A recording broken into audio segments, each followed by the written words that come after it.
Baik,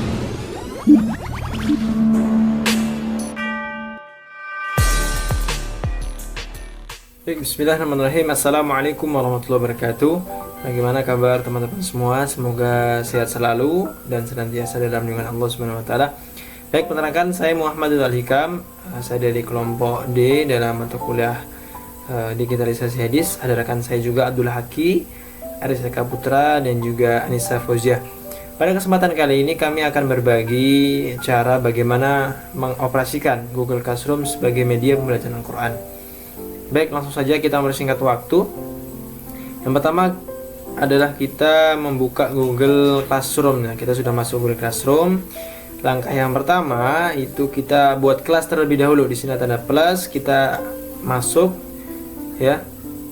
Ada buat kelas, ini ada arahan terkait penggunaan Google Classroom. Kita checklist saja, lanjut masuk ya. Kemudian kita kasih nama kelas ya. Contohnya kelas Quran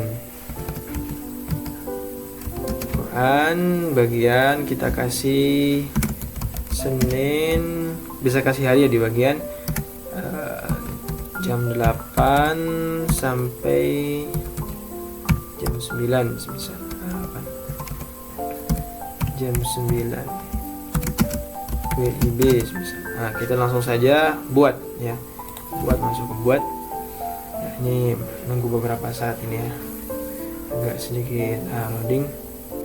Oke, nah sudah masuk.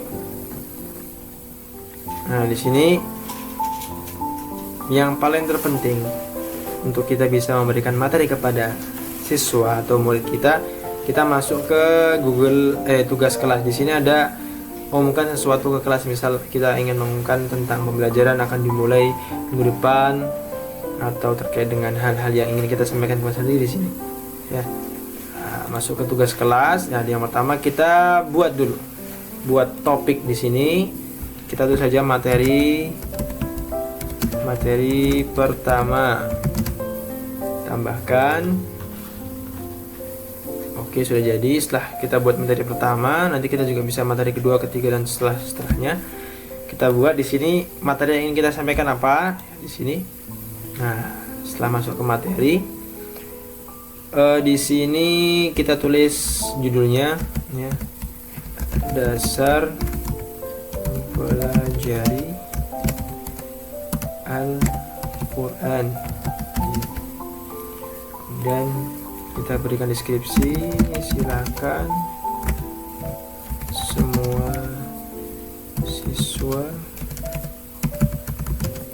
bisa mengakses materi yang sudah kami sediakan di bawah ini.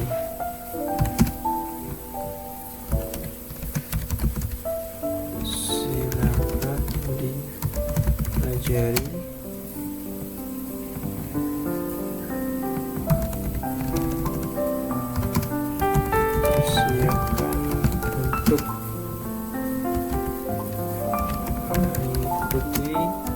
Pertemuan online, contohnya seperti ini. Kita berikan arahan, kemudian kita mulai mengupload materi.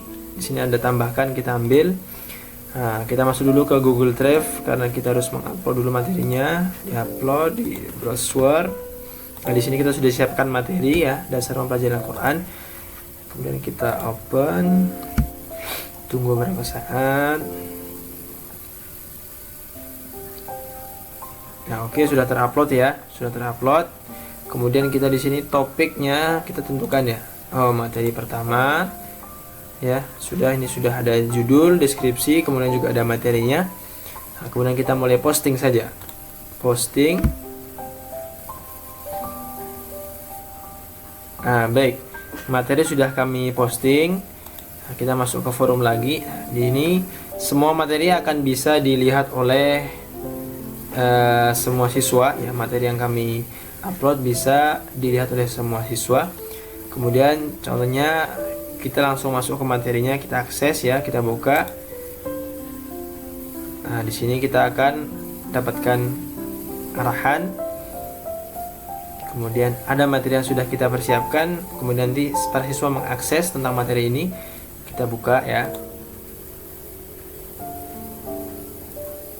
Nah, di sini kita sudah melihat ya materi yang kita berikan ke siswa itu muncul. Ya, oke. Sedikit saya akan membahas ya terkait dengan ini. Yang pertama adalah dasar pembelajaran Al-Quran ya.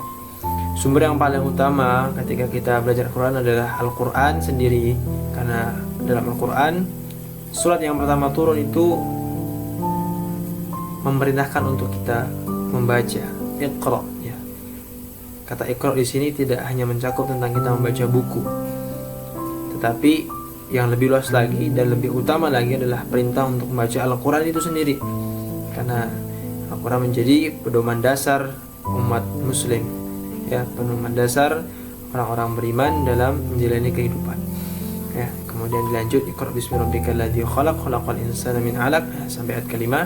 Di sini sebagai dasar dari Al-Quran untuk mempelajari Al-Quran itu sendiri. Kemudian adapun ada sumber dari hadis ya, dasar mempelajari Al-Quran dari hadis ada. Yang pertama ada hadis dari Rasulullah SAW ya, adzibu auladakum ala thalathi khisalin hubbi nabiyikum wa hubbi ahli baitih wa qiraatul Quran fa inna hamlatul Quran fi dhillillah yawma la dhillun dhillahu ma'a amyaihi wa asfiyaihi.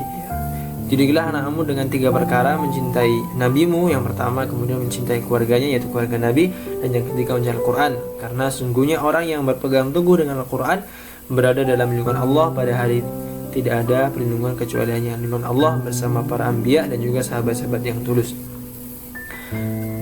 Kemudian untuk melihat hadis ini kita mendapati bahwasanya hadis ini derajatnya adalah dhaif jiddan, akan tapi ketika kita melihat maksud atau kita bisa melihat poin yang ada dalam hadis ini, karena memang ya barang siapa yang belajar Al-Quran itu akan mendapatkan kemuliaan begitu. Kemudian disampaikan juga di sini dalam materi tujuan belajar Quran, dan tidak lain tidak bukan orang yang belajar Quran itu termasuk meningkatkan kecerdasan, kemudian mempersiapkan sumber daya manusia yang bagus, yang beradab. Karena ketika seseorang menjadikan Al-Quran sebagai pedoman hidup, maka hidupnya akan lebih indah dan terarah. Ada juga di sini metode kita paparkan di materi. Ada metode belajar Quran, setidaknya ada 9. Yang pertama adalah Baghdadi, Qiraati, Iqra, ya, metode Nahdiyah, Tilawah, Sorogan, dan juga bin Nadhar. Kemudian metode Talaki, dan terakhir metode Takrir. Kemudian di sini kita sampaikan juga terkait referensi dari materi yang kita ambil.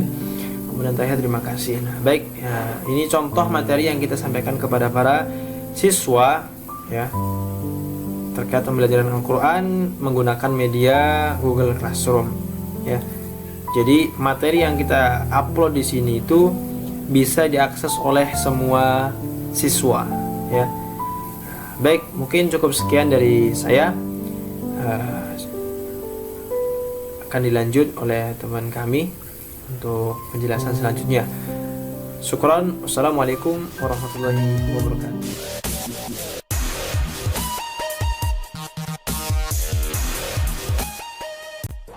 Oke, bismillahirrahmanirrahim. Assalamualaikum warahmatullahi wabarakatuh.